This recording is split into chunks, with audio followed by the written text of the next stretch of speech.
So I ask you, whose will do you want to follow, and here's why. And this is where we're going to start, 1 Corinthians 3.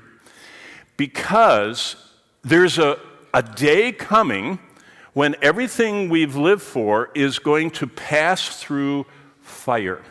Let's look at 1 Corinthians chapter 3 for just a minute, and then all these verses in Proverbs are just going to light up. 1 Corinthians chapter 3, verse 10.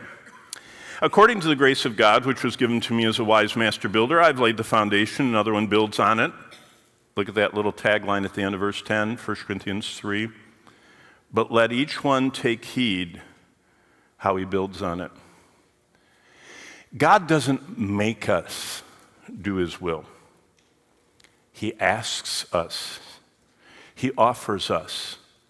He showers us with his grace.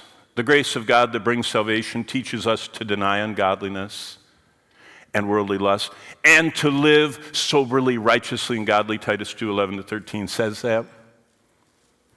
Take heed, verse 10, how he builds on it. For no other foundation can anyone lay than that which is laid, which is Jesus Christ. Jesus is the foundation. He is the wisdom. As 1 Corinthians 1:30 says, we are in Christ Jesus, who is made unto us wisdom. And Proverbs shows us what wise people behave like and live like and conduct themselves through life in what way. Now, verse 12, look at this metaphor. And you know, the Romans were big on building, the Roman Empire. Bonnie and I, when we teach, we taught in September or October last year in northern England. And it was such a blessing on our way between sites where we were teaching. We went by Hadrian's 80 or 90 mile long or 100 mile long wall. The Romans loved building stuff. It's still there.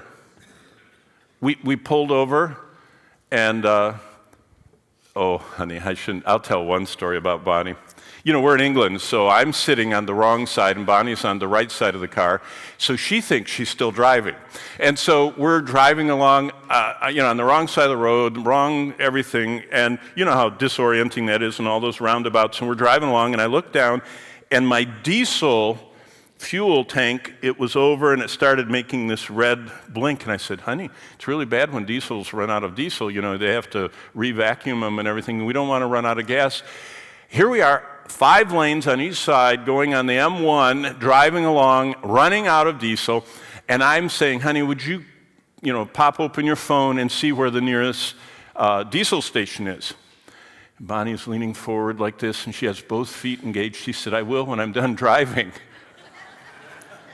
She thought she was driving because she was sitting in that chair. And so, we finally got gas, and we pulled off, and there was part of Hadrian's Wall. And we got out, and we climbed up, and we went on it. The Romans were really into building. Look what Paul says here. No other foundation can anyone lay than that which is laid, which is Jesus Christ. Verse 12, if anyone builds on this foundation, and look at the building materials, gold, silver, precious stones, wood, hay, straw. You know all that, right? We've known that all of our lives. How to make sure your life doesn't get burned up. It's right in this verse. If you build out of wood, it burns. Hay really burns. Straw really burns. Gold just gets more refined in the fire. Silver gets more refined in the fire. And precious stones, it doesn't affect them. Be careful what you build with, is what Paul's saying. Okay, why? Does it matter? Verse 13, everyone's work will become clear, for the day will declare it, because it will be revealed by fire, and the fire will test each one's work of what sort it is. And if anyone's work which he has built on endures, he will receive a reward. Yay! And we stop there. Look at the very sobering last part of this passage. If anyone's work is burned, he will suffer loss. Do you know why the Lord has to wipe away all tears? That might be one of them. Do you ever think of that? There are born-again Christians who live their whole lives on earth, indwelt by the infinite, eternal Spirit of God, purchased by Jesus Christ, with a room in their Father's house awaiting them, and they're going to stand And instead of elaborating, I'll just read it. If anyone's work is burned, he will suffer loss, but he himself will be saved, yet so as through fire. Before the service, I was talking to some folks, and they were born in Massachusetts, and I was learning more about them, and they said, do you know anything about Massachusetts? I said, oh yeah, I'm a Massachusetts taxpayer. And they went, oh. And I told them that when Bonnie and I served in Rhode Island, and we had to live in the parsonage that every pastor had lived in for 165 years, but we just moved from Los Angeles, and we sold our house in Los Angeles, and the government wanted 40% of if we didn't, rebuy a house, we had to pay that capital gains tax on it back then.